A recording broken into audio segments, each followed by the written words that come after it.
Il est 16h05, on va donc débuter une nouvelle table ronde, une session spéciale Cap Digital. On rappelle que Cap Digital, c'est une initiative de la région, un des pôles de compétitivité de la région. Et Johanna va nous présenter dans un instant cette activité. Et on va essayer de savoir si le commerce virtuel peut devenir une réalité. C'est un des gros sujets, évidemment, de la rentrée.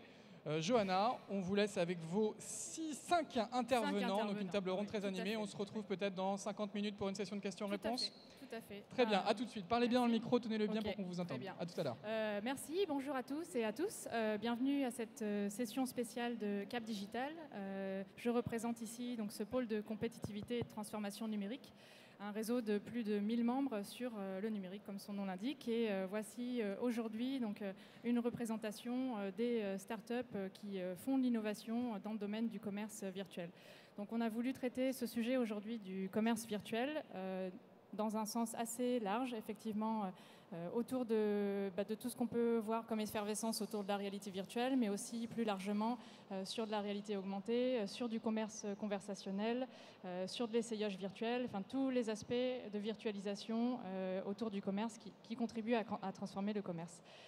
Donc j'aurai le plaisir aujourd'hui d'accueillir 5 intervenants, on va voir les noms ici, qui représentent chacun une innovation déterminée. Ascana, Smart Pixel, Diax, Fittle et eAdvise. Voilà.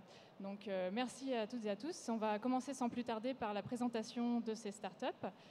Et je vais commencer par Julien pour Diax, si tu veux rapidement présenter ce que tu fais. Et après, pour que le tour de table ronde soit le plus attractif possible, on passera des vidéos aussi pour que vous puissiez voir en images ce que ça donne concrètement. Je laisse la parole à Julien, si tu veux. Merci. Est-ce qu'on peut avoir un tout petit peu plus de retour parce qu'on n'entend pas ce que dit forcément Merci. Donc Diax, on est une société, on fait du e-commerce en 3D. On va vous faire une petite démonstration tout à l'heure. Le but, c'est d'avoir une expérience de shopping, de reprendre plaisir à faire des courses sur Internet en ayant une expérience tout à fait naturelle où on se promène dans les magasins, les boutiques qu'on crée pour nos clients et quand on voit un produit qui nous plaît, on clique, on l'achète. Donc quelque chose de très naturel et très simple qui réenchante finalement l'achat sur Internet. Et est-ce que du coup on peut passer une vidéo qui va illustrer tout ça, la vidéo donc, de Diax? Alors là par exemple c'est pour un de nos clients qui fait du mobilier. Donc tout simplement on arrive sur le site de nos clients et on clique sur un bouton 3D. Donc on a une petite page d'explication de navigation mais c'est très intuitif. Et là on va rentrer dans la boutique. Donc dans cette boutique il y a un environnement qu'on a créé. Tout ce que vous voyez c'est des éléments qu'on a rajoutés. Donc notre technologie permet de rajouter et de retirer les produits de nos clients à volonté et de faire une vraie boutique. Donc on peut se déplacer dans la boutique et quand on voit un produit qui nous plaît, on clique. Donc là on a accès à la fiche produit sur laquelle on peut tout simplement ajouter au panier les produits qui nous plaisent. Et donc du coup se balader comme ça, tourner autour des produits, les voir dans différentes dimensions.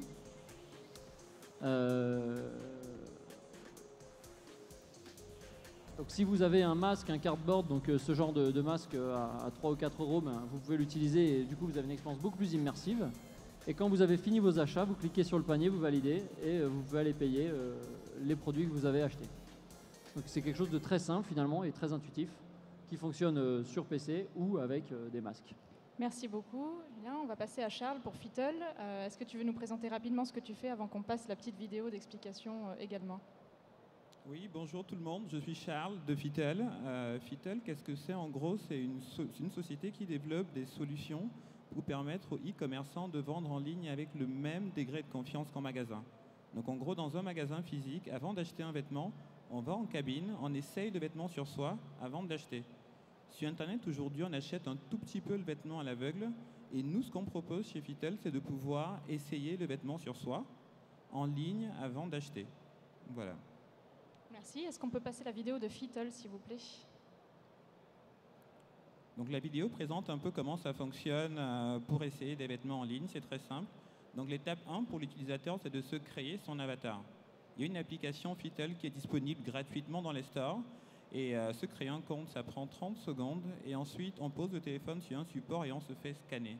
On se fait scanner à partir de photos. Donc l'étape d'après, c'est d'aller sur le site e-commerce du marchand. On navigue comme à l'habitude. On choisit un vêtement. Et donc sur le vêtement, dans chaque fiche produit, on met ce petit bouton « Essayer le vêtement » qui permet, une fois qu'on s'est authentifié avec son compte Fittle, de pouvoir visualiser le rendu du vêtement sur son propre corps. Voilà, donc là, elle choisit une taille en question, elle choisit une couleur, et donc là, elle visualise le rendu du vêtement sur son propre corps. Et donc, c'est tellement précis qu'elle peut même savoir si elle est serrée ou pas grâce à la carte de confort. Donc, elle arrive à voir à quel endroit elle sera serrée, et ça, c'est exactement pour qu'elle puisse voir ce qu'elle ressent d'habitude dans une cabine d'essayage. Merci beaucoup. Simon, si tu veux présenter ce que fait iAdvise avec... Bonjour, donc je m'appelle Simon Robic, moi je suis Product Manager chez iAdvise. Et en fait, chez iAdvise, notre mission, c'est de remettre de l'humain dans la relation client en ligne. En fait, ce qu'on s'est dit depuis 2010, date de la création de l'entreprise, c'est que le commerce, ça a toujours été une question de contact, toujours une conversation entre un marchand et un acheteur. Et en fait, nous, on veut reproduire ça en ligne. Et pour faire ça, on a une plateforme de commerce conversationnel qui est à la fois un outil qui vous permet de détecter les meilleures personnes avec qui parler, à la fois sur votre site, mais aussi sur les réseaux sociaux et les plateformes de messaging. Et également une force de vente à la demande qui vous permet d'aller chercher, de recruter les meilleurs experts pour venir accompagner vos visiteurs en complément de votre service client. Et donc, on traite l'ensemble des canaux, à la fois le site web, chat, call, vidéo, mais aussi les réseaux sociaux, les plateformes de messaging. Et on en parlera tout à l'heure, mais il y a un grand sujet en ce moment sur l'ensemble de ces plateformes. C'est comment est-ce qu'on peut automatiser en partie les conversations. Et donc, c'est une thématique sur laquelle on travaille beaucoup également chez iAdvise. Merci beaucoup, Samuel. Merci, Johanna. Bonjour à tous. Je suis Samuel de Smart Pixels. Nous, on fait de la réalité augmentée projetée. Donc, en fait, le principe, c'est qu'on fait des expériences immersives dans lesquelles on n'est pas forcément obligé de porter un casque ou de regarder un objet à travers un médium. Et on va en fait transformer un objet avec une seconde peau digitale. On va changer la couleur, on va changer la matière, on va l'animer avec du contenu digital. Je ne sais pas si on a une petite vidéo. Oui, on a une vidéo, si on peut passer la vidéo de Smart Pixels. C'est difficile d'expliquer juste avec des mots. Donc on prend des vrais objets qui sont blancs, qui sont gris, qui sont mat. Et par-dessus, on va raconter des histoires. On va permettre aux clients de changer les couleurs, de choisir le produit qu'ils veulent, de les mettre en contexte pour donner une autre dimension, on va dire, au produit et puis à la marque.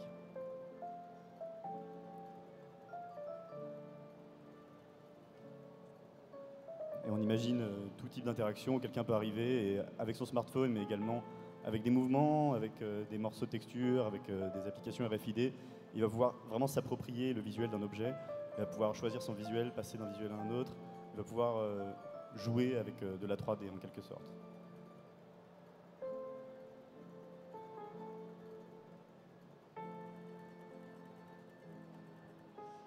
Merci beaucoup. Et on termine ce tour de table avec Tudor pour Ascana.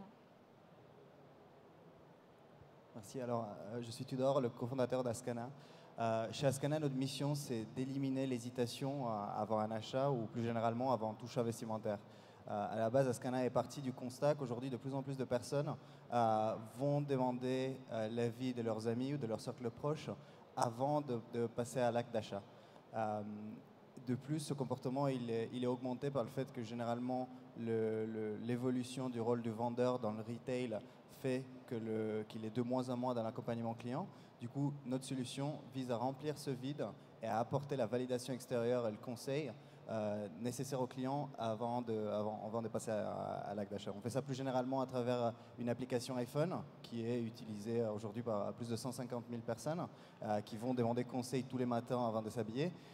Et depuis 4-5 mois, on a commencé à intégrer notre solution à travers des bornes dans les cabines d'essayage de quelques marques françaises. Je crois qu'on a une petite vidéo. Oui, la dernière vidéo donc de Ascana, si on peut la passer. Donc c'est un use case qu'on a fait dans le nouveau flagship de Jennifer à Toulon, où ils ont un nouveau concept de cabine d'essayage, où les cabines d'essayage sont suffisamment grandes pour qu'on puisse aller à plusieurs. Et on a installé des iPads qui ont une application Ascana Alger qui va leur permettre de se prendre en photo très simplement et de commencer à recevoir les avis instantanés de la part d'une population que nous, on a sélectionnée face aux acheteurs typiques de la marque Jennifer et à laquelle on a rajouté des professionnels qui sont des blogueurs mode représentatifs pour Jennifer ou bien des stylistes professionnels qui sont diplômés et qui vont donner des conseils de style tels qu'un styliste personnel pourrait le faire. Merci beaucoup. Donc, vous avez pu voir la diversité des solutions qui sont présentées ici. Maintenant, première question stricto sensu sur la réalité virtuelle, parce qu'il y a une étude récemment par Xerfi qui disait qu'un des premiers secteurs d'application en termes de potentiel de croissance de la réalité virtuelle, ce serait pour le retail et les distributeurs. Donc, l'idée aujourd'hui, c'est de voir où est-ce qu'on en est de cette assertion, de la mettre en discussion, de voir réellement quels sont les projets qui sont menés aujourd'hui sur cette thématique. Donc, je m'adresse là plutôt ici à Julien. Où est-ce qu'on en est? Quelles sont les demandes de tes clients? Quel est l'écosystème avec lequel tu travailles? En gros, comment ça se passe? On en est aux prémices aujourd'hui de la réalité virtuelle. Donc la réalité virtuelle, c'est quelque chose qui existe depuis des années et c'est rentré dans le grand public grâce à cet objet, je pense, notamment, puisqu'aujourd'hui, tout un chacun avec son smartphone et 3 € de carton peut avoir une première approche d'une expérience immersive. Après, en termes de e-commerce, ça permet surtout un changement de paradigme. Faut voir qu'aujourd'hui, le e-commerce, c'est, j'ai plus les derniers chiffres exacts de la FEVA, mais c'est à peu près 95% du chiffre d'affaires qui est fait par 5% des sites, qui sont les leaders, les Amazon, eBay & Co. Et tous les autres, derrière, construisent des sites de e-commerce en espérant vendre, avec une expérience qui ne sera jamais aussi performante que celle d'Amazon, parce qu'on ne peut pas y mettre les mêmes moyens. Et donc, in fine, on met de l'énergie pour développer le e-commerce sur un site où l'expérience est très pauvre, où on va se bagarrer en payant de la pub, du Google AdWords, etc., pour faire venir des gens et faire en sorte que dès qu'ils sont arrivés sur le site, ils trouvent vite le produit et qu'ils s'en aillent parce que l'expérience n'est pas intéressante. Et donc, la réalité virtuelle permet de changer complètement ce paradigme en créant un univers où les gens vont reprendre plaisir à découvrir l'achat et faire du shopping. Alors, notre solution est une des technologies proposées par la réalité virtuelle, Fittle une autre, etc. Mais on commence à recréer, du coup, grâce à tous ces systèmes-là, une expérience de shopping qui s'approche de l'expérience réelle et qui donc, du coup, redonne aux marques le pouvoir qu'elles ont perdu sur Internet pour pouvoir se bagarrer contre les pure retailers, les grands distributeurs, etc. Et en termes de chiffres, sur la conversion qui est observée avec ce type de dispositif, est-ce que tu as déjà quelques chiffres du temps que les gens restent de manière plus prolongée, peut-être sur... Oui, tout à fait.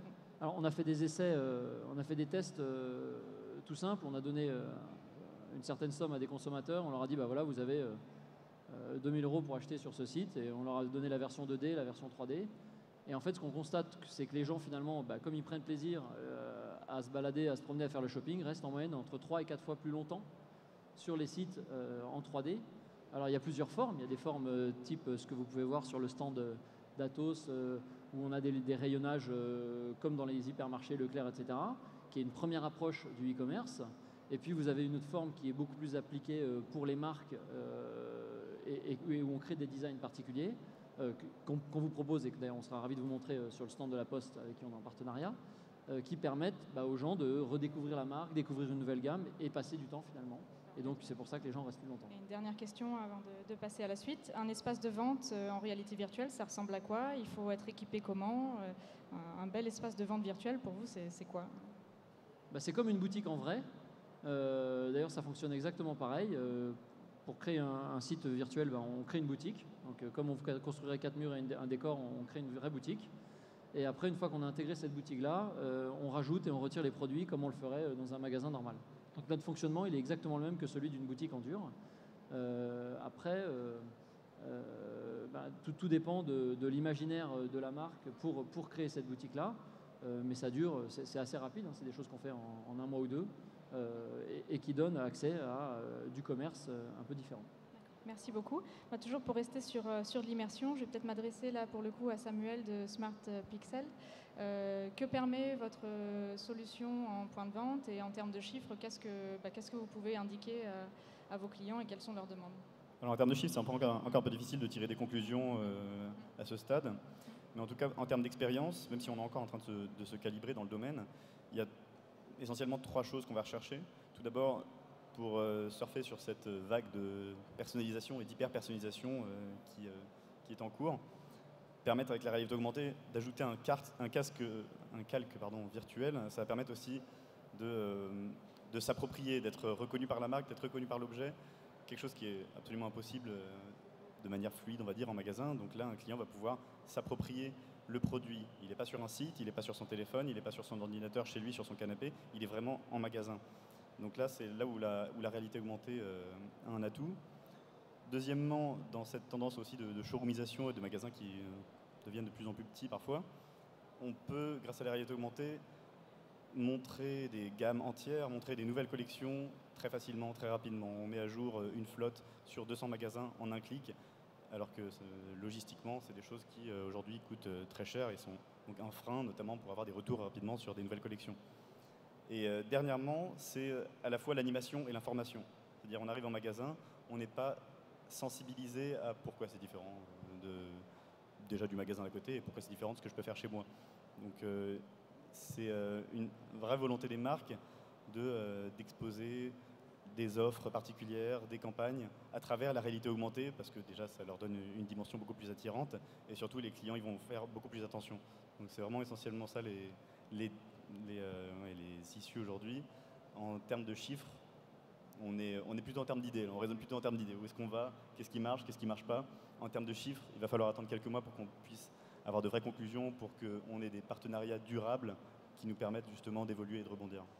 Et avec l'interaction entre le client et cette machine, justement, comment vous qualifieriez cette nouvelle expérience qui est créée? Comment interagit le client avec cette nouvelle interface de vente finalement? C'est encore difficile justement à bien créer comme expérience aujourd'hui parce que les marques sont relativement frileuses. C'est beaucoup d'investissement de faire de telles expériences. Donc, par exemple, typiquement quelqu'un qui va jouer avec le visuel d'un objet, avec le mouvement, avec de la Kinect, avec de la reconnaissance physique, ça c'est un investissement qui va être un peu important et que les marques ne vont pas faire tout de suite. Donc elles vont vouloir faire quelque chose d'un peu plus simple où on va pouvoir interagir avec la machine, avec son smartphone ou avec une tablette. Mais le premier problème avec ça, c'est que ça ne change pas trop de l'expérience qu'on a sur notre canapé. Et deuxièmement, ça rajoute un interlocuteur, on va dire. Ça rajoute un médium en plus entre le client et l'objet. Et donc c'est pas forcément la bonne solution, mais c'est la plus simple et la moins chère pour commencer. Mais donc en termes d'interaction, on a encore de grands efforts. Mais vous sentez quand même que même s'il y a cette frilosité, il y a une certaine ouverture pour des expériences différentes? Oui, il y a énormément les marques sont très friandes d'expériences où la technologie est partout, mais elle n'est pas dans les mains du client. Donc elle est cachée et à la fois elle est très puissante. Très bien. Alors sur l'essayage virtuel, qui est aussi une énorme problématique sur du online, mais aussi sur du physique, finalement, on va le voir. Que permet une solution comme Fittle? Pareil, là je vais encore parler de chiffres, mais c'est vrai que c'est très important quand on commande en ligne d'être sûr d'avoir une taille qui soit vraiment correspondante. Comment ça fonctionne? Nous, on a voulu, depuis le début de l'idée Fittle, on a voulu apporter en ligne la même expérience qu'en magasin, parce que c'est ce que les utilisateurs veulent. On avait quand même une particularité, c'était que le vêtement est déformable. Donc prendre un vêtement sur soi et l'essayer dans un environnement virtuel, c'est beaucoup plus technique, par exemple, que de visualiser un meuble qui est rigide. Donc c'est pour ça qu'on a fait plusieurs années de R&D et de développement dans l'objectif de rendre ça simple pour l'utilisateur. Donc aujourd'hui, un utilisateur est capable de prendre un vêtement, de l'essayer et d'avoir exactement la même information que s'il l'essayait sur lui en magasin. Pour ça, ça implique que nous, chez Fittle, on soit en mesure de pouvoir modéliser avec précision chacune des matières. Donc le rendu du jean ne va pas être le même que le rendu de la soie, par exemple. Toutes ces petites précisions sont intégrées avec soin. Et vu que l'utilisateur a beaucoup plus confiance sur Internet, ça augmente le chiffre d'affaires de nos partenaires et derrière, ça réduit le taux de retour. Aujourd'hui, on a constaté des chiffres d'amélioration d'à peu près 23% sur nos marques partenaires et une réduction du taux de retour d'à peu près 30%. Est-ce qu'il n'y a pas une friction dans le sens où vous allez demander à l'acheteur une étape supplémentaire qui est de effectivement se scanner alors que d'habitude il rentrait des tailles comment ça fonctionne du coup avec ça? L'utilisateur, quand il achète en ligne, généralement comprend la problématique d'être sûr d'avoir le bon produit, d'avoir la bonne taille. Donc si ça lui demande une seule fois de devoir se scanner, l'utilisateur est prêt à le faire. On a aujourd'hui plusieurs dizaines de milliers d'utilisateurs chez Fittle qui l'ont déjà fait. Et en fait, ce n'est pas directement nous qui demandons à l'utilisateur de le faire, c'est la marque qui est partenaire de Fittle qui va lui demander de se scanner pour avoir accès à une expérience totalement nouvelle. Là, il le fait, c'est gratuit pour lui, il ne le fait qu'une seule fois, et donc après, il a accès à tout un univers auquel il n'avait pas accès avant. Donc l'utilisateur est d'accord pour le faire. Et en termes de personnalisation, du coup, ça ouvre de nouvelles perspectives puisque vous allez pouvoir créer un profil finalement de ces utilisateurs-là, leur proposer de plus en plus de personnaliser leur expérience en ligne. C'est ça. Nous, on propose aux utilisateurs déjà aujourd'hui de pouvoir essayer des vêtements. À terme, on pourrait imaginer beaucoup d'autres fonctionnalités qui seraient à venir, notamment le fait de pouvoir essayer un vêtement de sa garde-robe avec un vêtement qu'on a déjà acheté. Mais ça, c'est dans les années à venir. Mais aujourd'hui, déjà, on travaille sur l'exactitude et le réalisme du rendu. On a aujourd'hui un rendu qui est très précis, qui est très fiable et qui aujourd'hui répond en fait aux mêmes informations qu'il aurait eues s'il était en magasin. Très bien, merci. On va passer maintenant aux problématiques de commerce conversationnel. Le fait de pouvoir soit interagir avec des communautés réelles mais qui sont à distance, soit le fait d'avoir une relation client qui soit automatisée dans certains pans. Alors je vais m'adresser à Simon de eAdvise. Sur les demandes que vous avez de plus en plus de vos clients, on en avait discuté. Effectivement, depuis l'arrivée de tout, enfin voilà, les chatbots, ça fait au moins quelques mois qu'on en parle et c'est vraiment une effervescence assez importante. C'est une demande de plus importante de vos clients de développer ce type de bot pour les principales plateformes les réseaux sociaux. Est-ce que vous pouvez nous en dire un petit peu plus sur cette nouvelle activité ? Techniquement parlant, c'est un sujet qui est assez ancien finalement, les chatbots. Ouais. Je ne sais pas s'il y a beaucoup de gens qui faisaient de l'IRC par exemple dans la salle, mais on pouvait déjà avoir des réponses un peu automatisées. Techniquement, globalement, c'est la même chose aujourd'hui. Alors, c'est un peu plus à la mode parce que les plateformes de conversation, à la fois professionnelles comme Slack, mais grand public comme Messenger, sont de plus en plus populaires. Donc, on recherche à retrouver ce genre d'interaction, du coup, aujourd'hui. Et Facebook, aujourd'hui, quand Facebook sort une nouveauté, c'est une entreprise qui est très écoutée, ça a un fort impact. Et en avril dernier, Facebook a ouvert sa plateforme technique permettant de développer des bots sur Messenger. Et donc, depuis avril, globalement, il y a une explosion des demandes des marques d'agents conversationnels automatisés.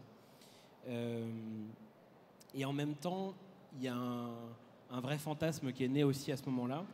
C'est qu'aujourd'hui, beaucoup d'interlocuteurs qu'on a pensent que grâce à ça, on va pouvoir automatiser tout ou une grande partie de sa relation client grâce au bot, parce qu'on imagine qu'un bot est capable de comprendre le langage naturel et de formuler une réponse naturelle et donc d'assister l'internaute de façon complètement autonome. En fait, c'est pas vrai. Techniquement, c'est pas possible aujourd'hui. Et il y a un amalgame qui est fait entre des bots, des agents conversationnels et l'intelligence artificielle. L'intelligence artificielle, l'état où on en est aujourd'hui, fait que globalement, on pourrait automatiser à peu près 5% des conversations, des choses qui sont très très récurrentes. Et le robot pourrait comprendre naturellement ce qui lui est demandé et répondre naturellement également.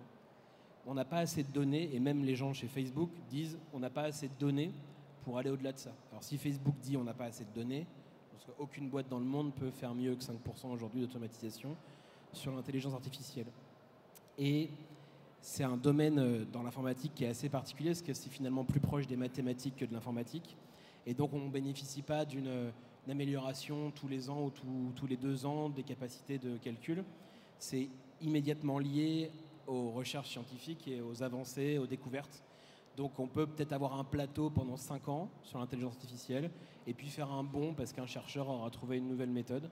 Et donc peut-être qu'on va stagner à ce niveau-là pendant plusieurs années. Les chatbots, donc c'est l'autre partie qu'on a tendance à mélanger parfois, mais là c'est plutôt des scénarios en fait d'interaction. Et donc je vais lui dire si l'internaute utilise tel mot-clé, voilà ce que tu dois lui répondre. Et s'il utilise tel autre mot-clé, c'est une autre réponse à lui apporter. Donc pour simplifier la saisie des mots-clés, on peut avoir des boutons dans Messenger par exemple, on connaît bien ça maintenant. Donc ça vient remplacer la saisie, les fautes d'orthographe, tout ça, mais globalement c'est des arbres. Et si A, alors B, et si C, alors D. Ouais, ça s'arrête à ça. Donc en fait, c'est possible de faire vous faites des scénarios en fait à l'heure actuelle. Du coup, c'est ça. Un chatbot aujourd'hui, c'est quelque chose de très scénarisé. Et c'est pour ça qu'on a eu ces dernières semaines, ces derniers mois, beaucoup d'exemples sur Internet de bots qui ne marchaient pas, parce qu'en fait, on n'était pas dans le scénario qui avait été prévu. Et même un chatbot de météo, on lui dit quel temps il fait demain, il dit je ne connais pas la ville de demain, redites-moi où vous êtes situé, parce qu'il avait été mal programmé au départ en fait, quoi. Et du coup, ça, si c'est bien programmé, ça peut être très utile dans la relation client, si c'est bien scénarisé, parce que ça va permettre de qualifier une conversation au démarrage. C'est quoi votre nom, c'est quoi votre prénom, c'est quoi votre numéro de commande. C'est très facile à scénariser et à capter l'information pour démarrer une conversation. Ça permet du coup à l'agent, à l'humain qui va traiter la conversation après, de gagner du temps et d'avoir tout de suite les informations utiles pour aider l'internaute. Mais globalement, on ne peut pas aller beaucoup plus loin aujourd'hui. Voilà. L'autre scénario qui est possible, juste pour terminer, c'est d'être dans un scénario de vente. Mais là aussi, il ne faut pas que le catalogue de produits soit gigantesque. Et il faut que les questions à poser à l'internaute pour lui trouver le bon produit soient assez simples et qu'il n'y ait pas des millions de réponses possibles, parce que sinon, c'est impossible de scénariser. Le robot ne pourra jamais répondre, quoi. D'accord, donc là en fait il y a déjà quelques tentatives d'introduire du paiement, parce que c'est vrai que là on a l'impression que c'est plutôt pour qualifier une demande, qualifier, catégoriser, plutôt que de passer jusqu'à l'acte d'achat. Ça c'est encore très difficile aujourd'hui. En fait on ne peut pas le faire sur n'importe quel catalogue produit, il faut vraiment, comme c'est des scénarios qu'il faut programmer à l'avance, imaginez que c'est un arbre, hein, vraiment on descend l'ensemble des possibilités. Bah, si vous avez 1 million de produits dans votre catalogue, et ben, l'arbre il est gigantesque et c'est impossible à programmer, quoi, en fait. Donc voilà, c'est peut-être pour des nouvelles gammes de produits, pour un produit en particulier sur lequel on veut faire une opération spéciale, parce que ça a aussi un attrait marketing encore beaucoup, les bots, donc ça peut être utilisé dans ce genre de cas, ou sinon dans de la qualification de conversation pour rendre encore plus productif un agent humain et donc apporter un service de meilleure qualité ou en tout cas plus rapide à l'internaute qui va poser sa question. Merci beaucoup. Et donc un autre aspect du commerce conversationnel, c'est de pouvoir s'entourer de communautés, de pouvoir recueillir des avis, et ce, quel que soit l'endroit où on se trouve, que ce soit en mobilité ou même en magasin. Tu disais que tu faisais des expériences aussi avec des retailers. Qu'est-ce que ça apporte d'avoir une communauté qui te suit partout, en fait, une communauté de mode, pour le cas de Askana? Je dirais que nous, on est déjà à l'opposé des chatbots. On a vraiment regardé ces technologies pendant longtemps. On a essayé de comprendre est-ce qu'on pourrait à un moment automatiser les retours qui sont donnés par la communauté. En tout cas, aujourd'hui, on croit que c'est vraiment très compliqué. On a même regardé les expériences. Je crois que c'est Tommy Hilfiger qui fait maintenant un chatbot qui est très médiatisé, qui essaye de autant montrer des produits, aussi conseiller vers l'achat. Ça reste une interaction qui est très limitée et scénarisée. Et nous, chez Askana, on veut être vraiment à l'opposé polaire de cette interaction. Ce qu'on essaye de faire, c'est dire aujourd'hui, vous allez pouvoir faire appel à votre cercle de proches, à vos amis, et puis ils vont vous conseiller de manière plus ou moins objective, parfois moins objective, et avec une rapidité qui est plus ou moins élevée. Donc, chez Askana, nous, on va agir sur ces deux points. On va élargir le cercle social pour augmenter la vitesse de retour et puis pour augmenter l'objectivité de ce retour-là. Et l'enjeu qui est important pour nous, on s'est vite rendu compte qu'on ne pouvait pas automatiser les retours qui sont donnés. Par contre, ce qu'on peut automatiser, c'est le profilage des personnes qui vont donner ces retours. On arrive à savoir plus ou moins vite, en profilant nos utilisateurs, quelles sont leurs habitudes de consommation, quelle est leur tranche d'âge, quelles sont les marques qu'ils préfèrent, quelle est la zone géographique où ils vont faire leurs achats. Et du coup, on arrive à cibler d'autres personnes qui ont le même comportement qu'eux. Et l'avis qui va être donné par ces personnes, vu qu'il y a une forte ressemblance de consommation, va être jugé comme pertinent. Et à ça, une fois qu'on a fait le matching, on doit encore donner suffisamment de contenu, vraiment de mots qui vont être donnés dans chaque avis. Et pour ça, ce qu'on fait aujourd'hui, c'est qu'on va faire appel à des stylistes professionnels qui sortent d'écoles de mode et qui, eux, vont vraiment donner un conseil qui va mettre la personne en confiance. Enfin, c'est ça son but. Et aussi qui va parfois essayer de faire de l'upsell. Donc typiquement, on est installé dans des boutiques. Les conseillers professionnels, ils vont connaître le catalogue produit de la marque et puis souvent dire ok, vous avez une robe, mais vous pouvez acheter les chaussures qui sont sur le rayon à droite qui vont aller avec. Et pourquoi l'enjeu pour nous, c'est vraiment d'augmenter le taux de conversion des personnes qui hésitaient avant. Pourquoi? Parce que maintenant, elles sont en confiance, on leur dit ça va super bien.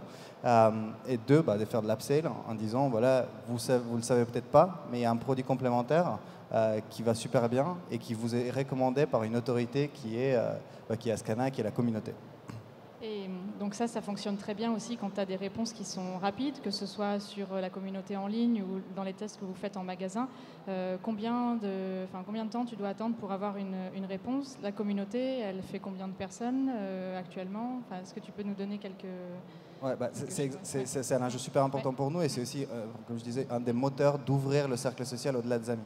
Aujourd'hui, on considère que si on a dépassé les 3-4 minutes lorsqu'un post a été fait depuis une cabine d'essayage, on a déjà perdu l'attention du client.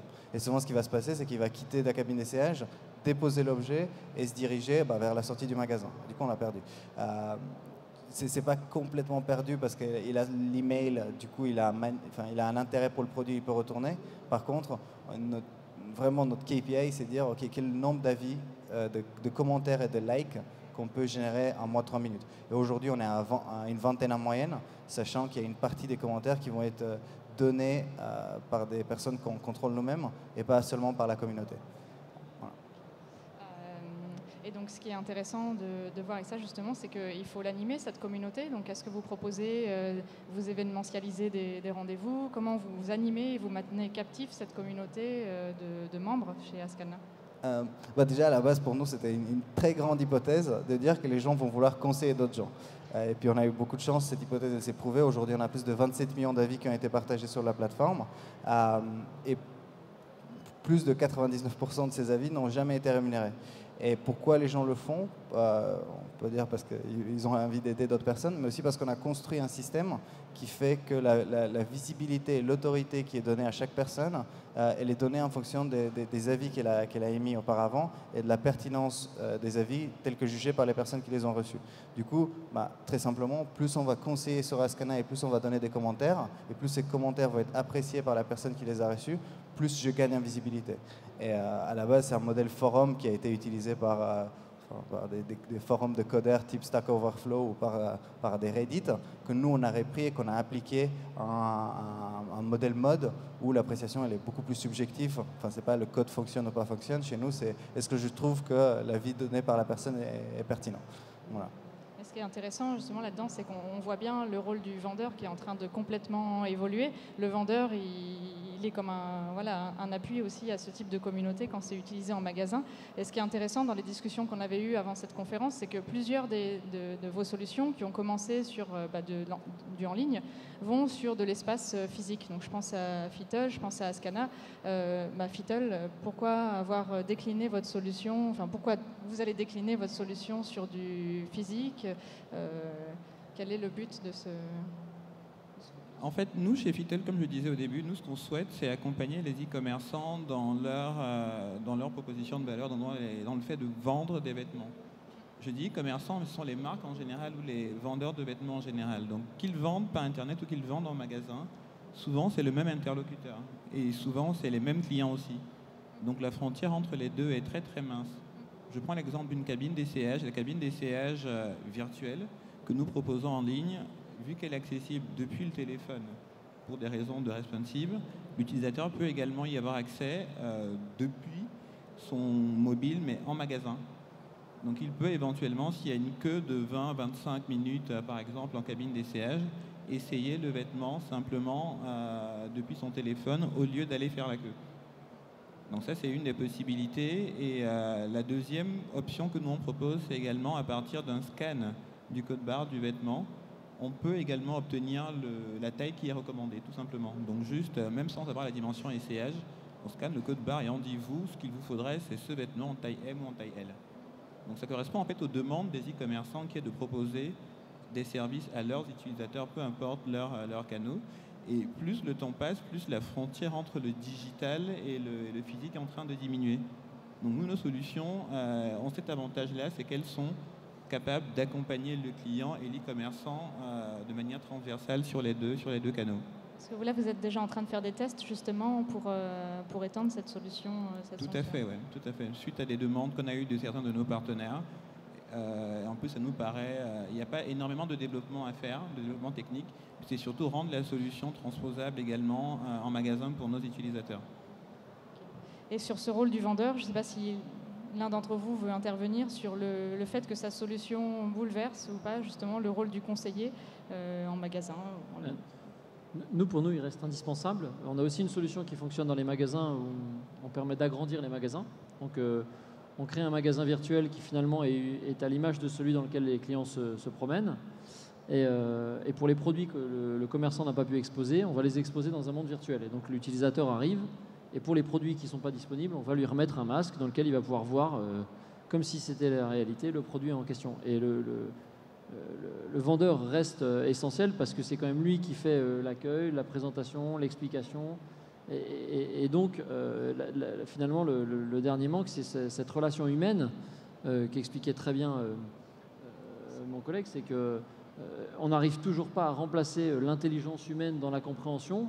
Et l'acte de commerce, en fait, est un acte qui est suffisamment complexe, enfin qui est très complexe, et qui donc, à mon avis, n'est pas prêt d'être remplacé demain parce qu'il a besoin d'appréhender les subtilités d'une personnalité, d'une envie, d'un souhait caché.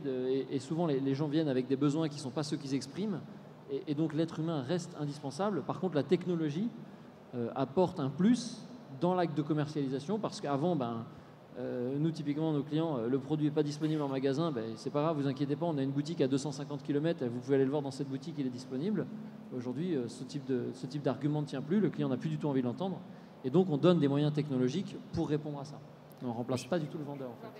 Je suis complètement d'accord avec Julien. On parlait tout à l'heure du problème de l'interface où c'est pas forcément évident que les clients ils puissent comprendre déjà la technologie d'emblée, en tout cas aujourd'hui. Donc le client, il va venir pour soutenir la machine et inversement. C'est-à-dire que la machine, elle va aussi transformer le rôle du client, elle va l'aider à informer, elle va l'aider à connaître toute la gamme et à bien connaître les produits parce que maintenant, les clients, ils arrivent en magasin et ils sont autant, voire plus experts que le vendeur. Donc la techno, elle est aussi là pour venir pallier un peu ça, on va dire. Et c'est pour ça que nous, on parlait de l'annonce de Facebook en avril. Nous, en mai, on a lancé un produit qui s'appelle Ibu et qui en fait permet à nos clients de recruter des experts, donc des humains pour le coup, et qui vont venir en complément de leur service client accompagner les visiteurs d'un site dans leur démarche d'achat. Et donc je suis clairement d'accord avec ce que tu disais tout à l'heure, c'est-à-dire c'est impossible aujourd'hui de lancer un service complètement automatisé et je pense que ça ne sera jamais possible d'avoir une relation client complètement automatisée. L'image qu'on préfère utiliser, nous, c'est que en fait, tous ces outils d'automatisation vont plutôt devenir des exosquelettes pour les vendeurs, les experts, les agents, qui vont leur permettre non plus de traiter 3-4 conversations en même temps sur un chat, par exemple, mais peut-être 20, 30, 50, 100 conversations en simultané, parce qu'ils auront eu un pré-traitement, une partie automatisée, mais l'humain restera toujours complètement indispensable. Le vendeur reste indispensable et de plus en plus. Peut-être tel que nous on le voit, le vendeur il ne sera jamais remplacé, il sera augmenté. Et cette augmentation intervient de manière différente en fonction de la stratégie des marques. En tout cas pour nous aujourd'hui, il y a nous, pour le contexte, on n'est que dans le retail vestimentaire. Et là, il y a des marques type mass market où le rôle de vendeur en tant que conseiller a été stratégiquement diminué. Pourquoi ? Parce qu'on veut réduire le nombre des effectifs et puis qu'on doit toujours faire d'autres choses dans le magasin. Et du coup, dans ce rôle, nous, on va aider le personnel du magasin qui est toujours dans le magasin à conclure le maximum de ventes sans une intervention directe. C'est toujours le vendeur qui va prescrire l'usage de notre solution et c'est toujours lui qui va intervenir à la fin pour conclure la vente. Et de l'autre côté, on a un deuxième service qu'on est en train de commercialiser aujourd'hui qui est de dire ok, on est sur une vente accompagnée où le rôle du vendeur est un rôle de conseiller et à ce moment on va juste travailler sur quelle est l'objectivité perçue de ce vendeur et si jamais il sent qu'il a un problème d'objectivité et qu'il va devoir faire intervenir des experts ou une communauté qui elle a comme mission d'être objective, à ce moment là il va pouvoir faire appel à notre solution. Donc on va vraiment augmenter le vendeur, soit en lui donnant un petit bras en plus, ou sinon en lui donnant une objectivité qui aujourd'hui est en train de parfois diminuer. Très bien. Et sur les difficultés que vous rencontrez dans vos projets, concrètement les choses qui vous sont demandées par vos clients. Quelle évolution vous avez vue depuis quelques années, quelques mois sur ce qu'on vous demande? Est-ce que c'est nouveau? Est-ce que vous savez répondre à cette demande? Est-ce que vous rencontrez des difficultés particulières, qu'elles soient d'ordre technologique, organisationnel? Qu'est-ce qui pour vous ferait que l'expérience que vous proposez soit vraiment la plus optimale possible?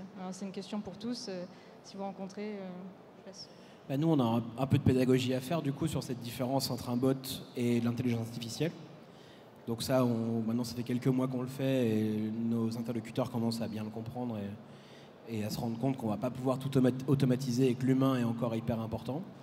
Et après, nous, ce qui nous manque encore un peu, je pense, vu que notre métier, c'est la conversation, c'est de pouvoir réaliser l'acte d'achat directement au cœur de la conversation.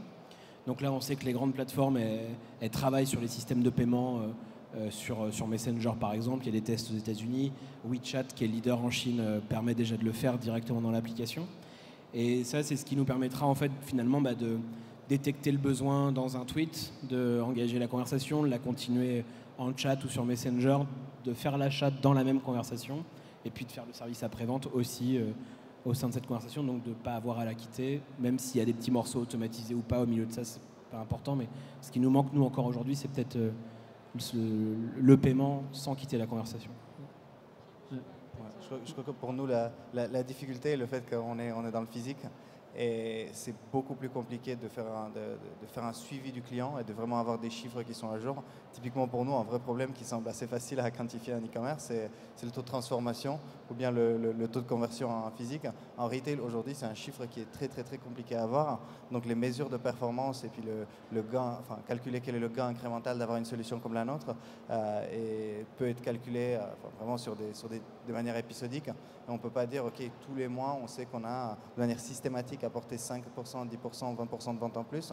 Lorsqu'on fait des tests, c'est évident, mais on a quand même une difficulté de traquer. Je crois que même pour les retailers, traquer vraiment précisément le parcours client, l'acquisition, les attributions de clients en magasin, c'est un vrai enjeu. Et encore plus en réalité virtuelle peut-être? Moi, je rejoins Simon, c'est sur la pédagogie. C'est-à-dire qu'on a quand même des technologies qui sont assez modernes. Nos clients en face de nous sont en général assez compréhensifs, sauf qu'il faut réussir à convaincre tout le monde. Et une fois qu'on a réussi à expliquer comment fonctionne notre solution, et même si elle est très simple techniquement, parce qu'on travaille tous à faire en sorte que ce soit très simple à intégrer, il faut expliquer aux gens la valeur ajoutée, comment ça fonctionne. Et une fois qu'on a expliqué ça, on a une problématique qui est celle que décrivait très bien Simon, qui est « Ah mais si vous pouvez faire ça, alors on peut peut-être aussi faire ça, et puis vous pouvez aussi faire ça, et puis finalement, et en fait, vous pourriez complètement créer un monde ultra hallucinant où je discuterai avec des robots toute la journée de ça. » Et donc, ça va très vite. Et donc, c'est très difficile pour nous qui voulons dire oui aux clients de satisfaire, de ne pas dire, il y a un moment donné quand même, va falloir qu'on s'arrête parce qu'on va d'abord commencer par mettre ça en place et regarder déjà ça par rapport à ce que vous avez aujourd'hui, c'est un monde hallucinant. Mais nos clients ont tellement peur de ne pas aller assez vite et de voir la technologie aller vite qu'ils veulent toujours un peu plus et toujours un peu plus vite. Et donc la difficulté, en tout cas que moi je rencontre, c'est de trouver le juste milieu entre ce qu'on sait qu'on va faire très bien et qu'on va maîtriser, qui va déjà apporter un plus, et le monde complètement virtuel où on aimerait tous rêver et où on sait qu'on va tendre, mais qui n'est pas encore celui d'aujourd'hui. Mais c'est vrai que sur des projets de réalité virtuelle, beaucoup regardent de loin, mais ne s'y risquent pas, soit parce qu'ils pensent que c'est des projets très compliqués, difficiles à interfacer ou chers. Qu'est-ce que vous leur répondez? Après, il y a l'évangélisation. C'est sûr que quand on parle de 3D, tout le monde dit oui, la 3D c'est bon, ça existe depuis des siècles. Et quand on leur dit ok, mais alors est-ce que, tiens, point de départ, vos produits dans les sites de e-commerce, quand vous cliquez, vous avez une vue 3D? Il n'y a toujours pas ça. Donc on se dit déjà ça, alors qu'on sait aujourd'hui que c'est prouvé que ça augmente les ventes quasiment de 30%, d'avoir des visions des produits 3D, tous les sites l'ont pas. Donc quand on vient et qu'on dit qu'on va créer une boutique complète, qu'on va pouvoir essayer les produits en réalité, qu'on va pouvoir discuter avec des agents virtuels, qu'on va pouvoir comparer dans une communauté, on se dit bon, quand est-ce que les gens s'y mettent? Parce que déjà, juste la photo 3D, ils l'ont pas. Donc c'est toujours cette difficulté entre une envie d'être en avance et un besoin d'ailleurs des marques d'être à la page, parce que par rapport à leurs concurrents, il suffit qu'un concurrent qui mette en place une innovation, si on l'a pas, on meurt très rapidement. Et puis cette réalité d'intégration technologique par rapport à ce qui est possible. Nous, en fait, c'est pas un petit souci, vu que c'est juste de la communication, comme tu disais tout à l'heure. C'est juste qu'il faut faire comprendre aux marques qu'en fait, c'est pas cher.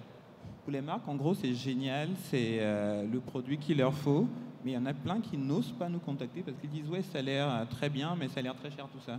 Alors qu'aujourd'hui, on a travaillé suffisamment dur pour rendre le produit accessible pour tous. Donc aujourd'hui, chaque marque peut l'avoir sur son site. Mais donc du coup, nous, ce qu'on doit faire, c'est de la pédagogie pour justement dire aux marques que déjà, non seulement pour elles, c'est très simple. Donc toute la partie technique, c'est Fitel qui gère. On doit également leur dire que, écoutez, ça ne vous coûte pas un bras. Au final, vous gagnez de l'argent parce que vous économisez par rapport au retour, vous gagnez davantage. Et au final, la solution vous apporte plus que ce qu'elle vous coûte. Voilà. Donc c'est toute la pédagogie qu'il faut faire à ce niveau-là parce que la solution peut leur paraître parfois pertinente, mais un peu trop pour des marques un peu plus grosses. Voilà. Oui, je suis assez d'accord avec Charles. La pédagogie, pour leur faire comprendre que c'est pas cher, c'est aussi leur faire comprendre que c'est du long terme, c'est durable. C'est pas un investissement, c'est pas quelque chose qu'ils vont payer une fois et voilà, c'est fini. C'est quelque chose qui va s'inscrire dans l'architecture de leur commerce, de leur stratégie pendant longtemps. C'est quelque chose qu'ils vont pouvoir recycler à plusieurs reprises. C'est quelque chose qu'ils vont vraiment utiliser à l'avenir. C'est là qu'il faut les rassurer, leur montrer comment on va travailler ensemble, peut-être dans quelques années, dans 5 ans, dans 10 ans, comment ça va transformer leur modèle, et pas comme juste comme si c'était une mode qui va disparaître en quelques semaines. Très bien, donc je vois qu'on arrive bientôt près de la fin. Une dernière question un peu prospective avant de passer la main à la salle. Donc on vient de parler des difficultés que vous rencontrez, du besoin d'évangéliser, de convaincre de votre solution. Est-ce que d'un point de vue technologique aussi, vous avez des technologies que vous regardez plus particulièrement et qui vous semblent très prometteuses à l'avenir? Peut-être pas forcément pour vous maintenant, mais c'est même une question aussi de vous. Est-ce qu'il y aurait un intérêt à travailler avec des solutions similaires pour avoir un produit qui soit intégré, de la réalité virtuelle, où on puisse discuter de manière automatisée avec un vendeur? Est-ce qu'il y a sûrement plein de combinaisons possibles. Qu'est-ce que vous regardez comme type de technologie, que ce soit de l'intelligence artificielle? Qu'est-ce que vous regardez avec attention? Nous, chez Fitel, on va regarder, par exemple, avec beaucoup d'attention, notamment l'intégration des caméras PrimeSense dans les futurs iPhones. Donc, pas l'iPhone 7, mais la version d'après.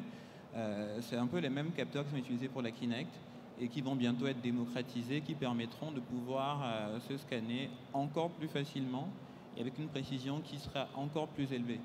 Donc nous, on attend juste que ce soit un produit grand public, parce qu'on sait qu'Apple est en train de bosser dessus pour l'intégrer, on sait que Samsung est en train d'acquérir un concurrent pour le faire aussi.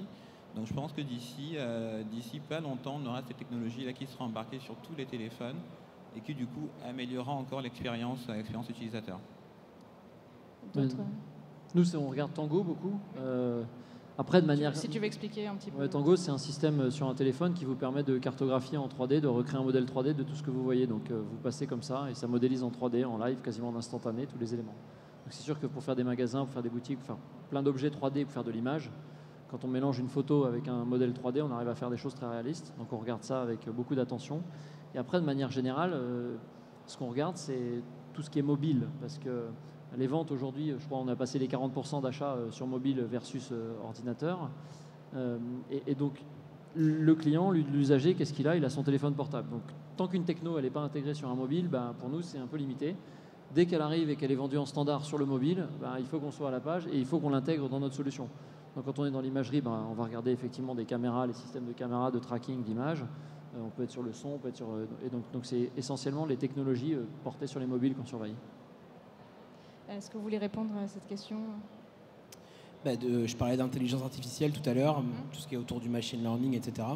C'est pas encore prêt aujourd'hui, mais forcément c'est un sujet sur lequel on travaille beaucoup. À la fois on a une équipe en interne, on travaille aussi avec des universités, on dialogue beaucoup avec les équipes de Facebook qui travaillent très activement sur ce sujet-là, parce que le jour où ça marchera encore mieux, il ne faudra pas qu'on ait perdu trop de temps et qu'on puisse intégrer ça rapidement. C'est tout ce qui est autour de la sémantique, du langage. Ça, vous regardez avec attention. C'est un sujet très important pour nous. Ouais. Alors nous, on utilise essentiellement des projecteurs du coup, pour transformer les objets. Donc évidemment, une des choses qu'on va regarder dans les années à venir, c'est la miniaturisation, parce que ce sont des dispositifs qui, même s'ils ne prennent pas beaucoup de place, c'est quand même de la place. Pour l'instant, c'est donc destiné aux magasins, c'est destiné aux lieux physiques, mais d'ici 4-5 ans, ça sera dans le téléphone. Donc on en aura tous dans la poche, et là, c'est une utilisation qui est radicalement différente. La deuxième chose qu'on regarde en ce moment, c'est le traitement de données, évidemment, le big data, parce qu'à partir du moment où on peut jouer, interagir avec un objet, on peut transformer, donc on peut vraiment capter les goûts en temps réel. Et en magasin, on pourra changer l'offre, pas d'une semaine à l'autre, pas du jour au lendemain, mais d'une seconde à l'autre. Il y a l'offre qui va s'optimiser en fonction de la demande. C'est du coup du testing à haute fréquence. Voilà. Ok, très bien. Et pour terminer, Edouard ? Je crois que la technologie existe aujourd'hui, en tout cas les outils existent aujourd'hui pour faire pas mal de choses. Pour nous, typiquement, on fait de la recherche, ou en tout cas on regarde deux axes. Le premier, c'est quelque part l'intelligence artificielle qui nous permettra de mieux profiler, plus vite profiler les utilisateurs pour augmenter la pertinence des avis. Donc typiquement augmenter la sélection des communautés qui vont conseiller chaque membre qui demande un avis. Et le deuxième point que nous on regarde, c'est vraiment l'intégration des miroirs connectés dans le parcours d'achat retail. Le miroir en tant que tel, c'est une plateforme c'est même pas une plateforme, c'est un outil qui n'a pas été, sur lequel on n'a pas travaillé depuis très très très longtemps. On croit quelque part pour la marque, c'est un moyen d'interagir avec les clients qui n'est pas utilisé aujourd'hui, mais qui le sera dans très peu de temps. Et puis nous, on attend cette révolution du miroir connecté qui va devenir une plateforme de communication pour la marque, pour s'y intégrer et pour développer des solutions typiquement, je ne sais pas si Fitel vous... Perche étendue pour Fitel. Du coup, si tu veux répondre là-dessus, sur les miroirs connectés, qu'est-ce que tu en attends? Est-ce que tu penses que ça va se...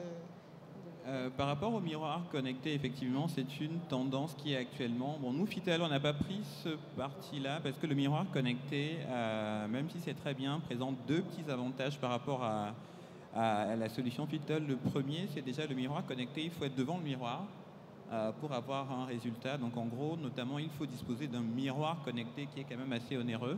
Donc, forcément, ce n'est que en magasin parce qu'on ne pourra pas tous avoir le budget pour chez soi disposer d'un miroir connecté. Ça, c'est le premier point, donc la scalabilité. Le deuxième point, ça va être également le fait de devoir être dans une tenue adéquate devant le miroir. Notamment si on est par exemple avec une doudoune et qu'on veut essayer un t-shirt, le miroir n'est pas magique non plus. Donc il va juste essayer de projeter le t-shirt sur la doudoune et au final, on ne pourra pas vraiment essayer le vêtement virtuellement. Donc on a choisi la solution réalité virtuelle plutôt que réalité augmentée. Donc, la réalité virtuelle, une fois que l'avatar est créé, depuis le bureau, depuis le domicile, peu importe où, on peut, peu importe comment on est habillé à l'instant T, avec son téléphone, son ordinateur, essayer le vêtement. Et aussi en termes de précision, ce qui est compliqué, c'est qu'avec les miroirs virtuels, on ne peut pas découvrir la bonne taille. Donc, notamment, vu qu'ils projettent juste sur soi, il ne pourrait pas forcément nous permettre d'essayer un vêtement en taille M, en taille L, de voir exactement où la longueur arrivera par rapport à notre longueur de bras, par exemple. Donc il y a ces petites limites-là, mais effectivement, c'est un système qui se développe aujourd'hui et c'est un chemin parallèle à Fitel. Merci. On voit qu'il y a quand même beaucoup de choses à imaginer. Avant de terminer ça, on va peut-être laisser un peu la parole à la salle. Si vous avez des questions, n'hésitez pas. Exactement. Si vous n'êtes pas trop chaud. Pour conclure, peut-être une ou deux questions de la salle. Je vous vois agiter les bras. Est-ce que c'est pour poser des questions ou pour vous rafraîchir? Je crains que ça soit la seconde réponse. Pas de questions, profitez-en. Hein. 6 startups innovantes réunies par Cap Digital. C'est l'occasion de poser des questions précises sur les nouvelles technologies. Alors, je vais vous demander une fois de plus de vous présenter. Voilà, Michaela Merck, conseil pour la digitalisation des marques. Alors, j'ai une question à la fois à Samuel. Je ne vois pas tout à fait comment ça fonctionne, en fait. Si vous avez donc un objet, est-ce que c'est purement à titre merchandising que ça interagisse, par exemple, avec l'RFID, un client s'approche à un objet et l'objet commence à changer les couleurs comme on a vu dans la vidéo? Ou est-ce que c'est aussi pour avoir un objet sur soi qui change? Quelle est l'idée, en fait, de vos produits? Un peu de tout. Déjà, je vous invite à venir nous voir au village startup au pavillon 3. Mais c'est vraiment tout ce que vous décrivez, c'est le client qui va décider. Tout ça, c'est possible. La contrainte, elle est plutôt pas dans qu'est-ce qu'on peut faire, mais qu'est-ce qu'on va faire vraiment. C'est quoi l'histoire à raconter? Quel est l'objectif d'une expérience comme ça? Mais en soi, tout ce que vous avez décrit, c'est dans le champ des possibles. Très bien, pas d'autres questions. Vous êtes certains? Profitez-en, il reste 1 minute. Non? Bon, eh bien, Johanna, je vous propose d'avoir le mot de la fin. Non, mais le mot de la fin, c'est qu'il y a beaucoup de choses à imaginer, que c'est un secteur en pleine transformation et toutes ces technologies qu'on voit, elles contribuent à transformer la façon dont on perçoit, dont on vit le commerce. Voilà. Donc merci d'être intervenu pour partager toutes ces expériences. Très bien, et on pourra retrouver, j'imagine, ces startups sur un stand sur le salon, donc dans le hall 3, c'est ça? Certains ont des stands, tout à fait. Sinon, n'hésitez pas à me contacter pour des coordonnées ou voilà. Très bien, en tout cas, merci à tous les 6 pour cette table ronde très intéressante qui démontre le dynamisme des startups franciliennes. Cette session plénière est terminée, donc merci à tous pour votre participation. Et pour ceux qui sont encore là, dans 1 heure, il y aura la remise des awards du e-commerce de la Paris Retail Week, les Paris Retail Awards. Rendez-vous dans 1 heure. À tout à l'heure, merci.